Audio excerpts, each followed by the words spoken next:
এখানে ঘুগনি করেছি, লুচি করেছি, স্যালাডের শসা, আর আসল যেটা পায়েস আর রসগোল্লা। আমি এগুলো স্টোর করে রাখি, তাই দিয়ে একটু করেছি। ওর খুব ফেভারিট।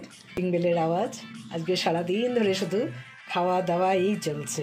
তো ফ্রেন্ডস, রিজিতার দিনলিপিতে তোমাদের সকলকে স্বাগত জানিয়ে আজকের দিনটা শুরু করব। আজকে আমার কাছে একটা খুব স্পেশাল ডে, সেটা হলো আমার হাজব্যান্ডের আজকে জন্মদিন। তো তবে এত গরম বাইরে, যে যার জন্য আজকে আমরা কোনো বেড়ানোর প্ল্যান করিনি।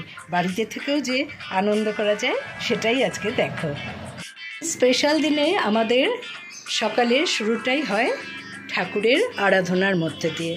তা আমি এখন পুজোর ঘরে চলে আসলাম। সকালে আমরা মর্নিং ওয়াকে গেছিলাম, আমি পুজোটা আগে করে নেব। তবে এই পুজোটাও আজকে একটু স্পেশালভাবেই করব।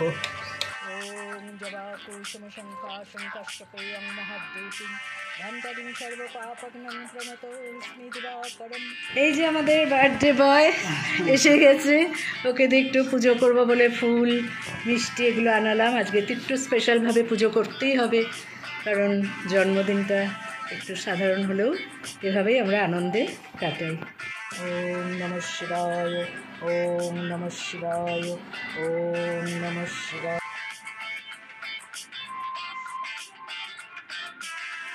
শিব স্নান হয়ে যাওয়ার পর আমি একটা পাত্রে জলের মধ্যে অগুরু, চন্দন, গোলাপ জল, কর্পূর সব মিশিয়ে ঠাকুর মুছি। এই ফটোতে যত ঠাকুর আছে আসনে সমস্ত ভালো করে মুছে আমি সাদা চন্দন আর লাল চন্দন বেটে নিই। লাল চন্দনটা মেনলি আমার বজরংবলী আর গণেশের জন্য। আর এই যে গীতাতেও আমি চন্দনের টিপ করাই। ঘরের ফুল আর বাইরের থেকে এনেছি দুটো মালা আর বেলপাতা, তুলসী পাতা, দূর্বা।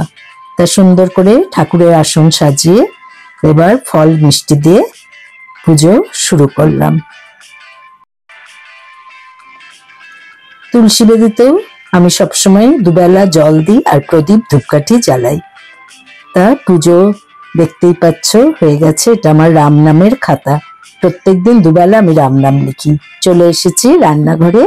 লুচি বেলে নিয়েছি আর পায়েস বানাবো বলে দুধ বসিয়ে দিয়েছি। আর এগুলো মাছ আজকে রান্না করব। ভাতও হয়ে গেছে দেখতেই পাচ্ছ। এবার লুচি ভাজা স্টার্ট করলাম।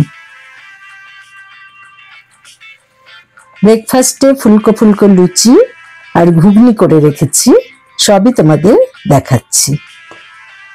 আর এই গুড় আমার মানে সারা বছরই আমি বলতে পারো ঘরে রেখে দিই। এই যে ঘুগনি হয়ে গেছে, শসা কেটে নিয়েছি, ডিম সেদ্ধ করে নিয়েছি। ব্রেকফাস্ট আজকে একেবারে জমিয়ে।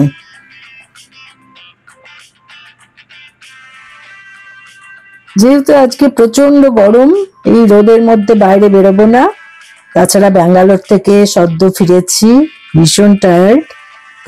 আমি এগুলোই সবকিছু সাজিয়ে আমার হাজবেন্ডের সামনে দিলাম। সবকিছু না খেলেও পায়েসটা তো খেতেই হবে।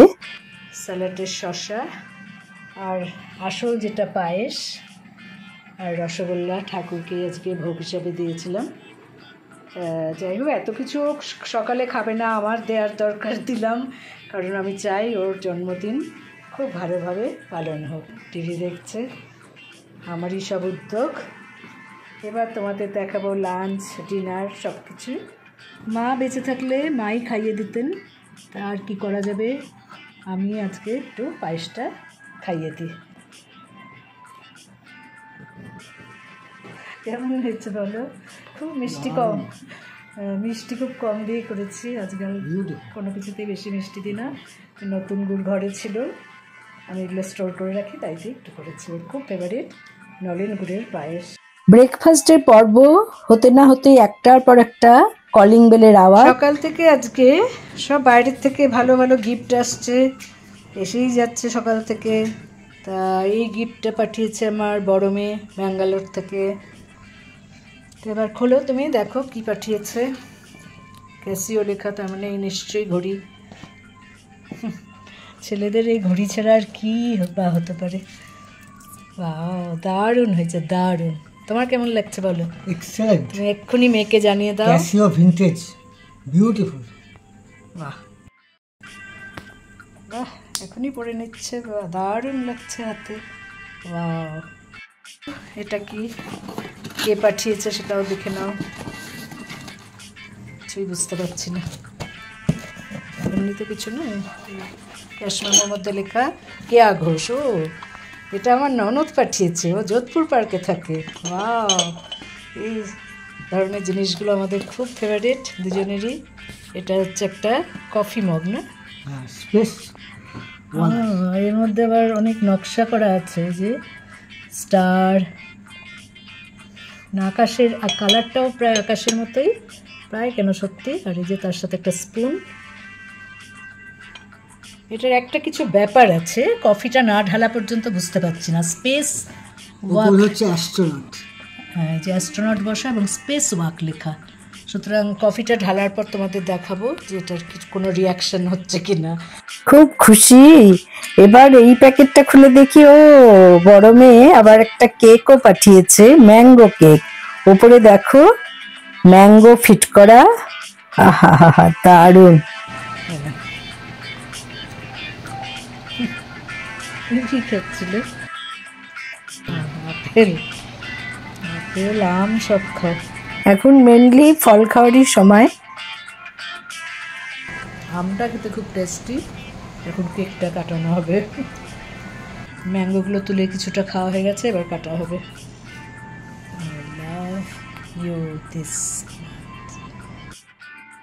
ওর বার্থডে হলেও দুজনে একসাথেই কেকটা কাটলাম। নিশ্চয়ই বড় মেয়ের ফোন এসেছে।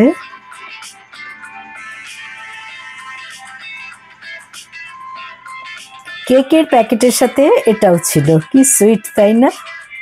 এবারে ছোট মেয়ের তরফ থেকে এসেছে খাবার দাবার। ও যখন এখানে আসে, ও তো থাকে জার্মানিতে, যখন আসে তখন আমাদের জন্য সমস্ত গিফট নিয়ে আসে। কিন্তু ওখানে থেকে ও এই খাবারগুলোর অর্ডার দিয়েছে, লাঞ্চে আমরা বাড়িতে বসেই খাবারগুলো খাবো। এখানে আছে মাটন বিরিয়ানি।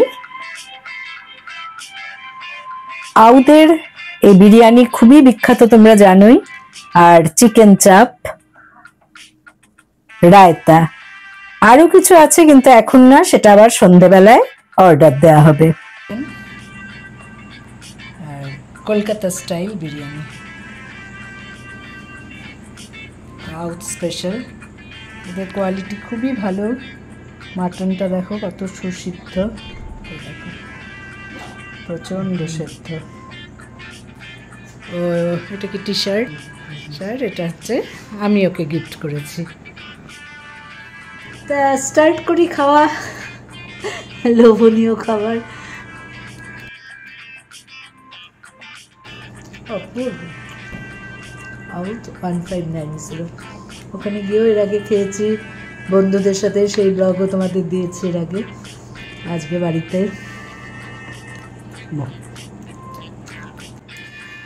দারুণ খাচ্ছি। তো চিকেনটা টেস্ট করে দেখি।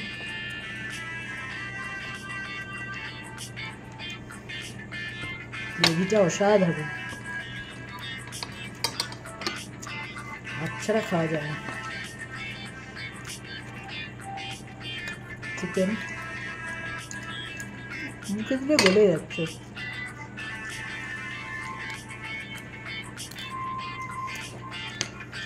রায়তা, বিকেল বেলায় এখন কফি মগ নিয়ে আমাদের এক্সপেরিমেন্ট চলছে। গরম জল ঢাললাম, দেখা যাক কোনো চেঞ্জ হয় কিনা এটার। তাই তাকিয়ে আছি হাঁ করে, যে কখন নাকি এগুলো সব জ্বলে ওঠে, তারাগুলো, এগুলোর আশায় আমরা তাকিয়ে আছি। যাই হোক, সেরকম কিছু বুঝলাম না। এখন বাজে সন্ধ্যে 7টা। আমি এই সন্ধ্যে দিয়ে এসে সবেই বসেছি, সাথে সাথে কলিং বেলের আওয়াজ। বুঝতেই পারলাম আরেকটা খাবার অর্ডার চলে এসেছে। আজকে সারাদিন সকাল থেকে শুধু দেখেই যাচ্ছে যে খেয়েই চলেছি আর খেয়েই চলেছি। তা দুপুরবেলা তো দেখলেই আউট ভালো দোকান, বিরিয়ানি আর চিকেন চাপ খেয়েছি। আর এখন মিত্র কাফে, এখানে খুব বিখ্যাত, বিশেষ করে ফিশ ফ্রাইয়ের জন্য খুবই বিখ্যাত। ফিশ কবিরাজি, এরকম ধরনের স্ন্যাক্স এখানে খুব ভালো পাওয়া যায়, তাই সেখান থেকেই অর্ডার করা হয়েছে। তা এসেও গেছে, চলো এবার একটু খেয়ে নিই। আর রাতে কি খাবো জানি না, যদি খিদে পায় তো আমার হাতের তৈরি মাছ তো আছেই, সেই মাছ খেয়ে নেব। চলো দেখো মিত্র ক্যাফে, এটার কিন্তু ব্রাঞ্চ অনেক জায়গায় আছে, কলকাতায় আছে, শিলিগুড়িতে আছে, নিউ দীঘা, পুরী, এরকম সব জায়গায় এর ব্রাঞ্চ আছে। তা এখন আমি দেখি খুলে এরকম সাইজ, আগে তো খুবই বড় সাইজ ছিল, এখন আমি জানি না রিসেন্ট কেমন সাইজ হয়েছে। বাহ, এখনও বেশ বড়ই সাইজ আছে, যে এরকম সাইজ। আর সাথে কাসুন্দি দিয়েছে আর স্যালাড। গরম গরম ফিশ ফ্রাই সাথে কফি, আহ দারুণ জমে গেছে সন্ধ্যেবেলার খাবার। তুমি খাও? রাতে আর কিছু খাবো কিনা জানি না, তবুও রাতের রান্নাগুলো আমি দেখিয়ে দিচ্ছি। বন্ধুরা, আশা করি আজকের ব্লগ তোমাদের ভালো লেগেছে। ভালো লাগলে অবশ্যই আমার চ্যানেলে লাইক করো, কমেন্ট করো, শেয়ার করো। নতুন বন্ধুদের সাবস্ক্রাইব করার অনুরোধ রইল। পাশে বেল বোতামে অবশ্যই ক্লিক করতে ভুলো না, তাতে যখনই কোনো নতুন দিনের সূচনা আবার শুরু করব তার নোটিফিকেশন তোমরা সহজেই পেয়ে যাবে। ভালো থেকো, সুস্থ থেকো। Thanks for watching. বাই।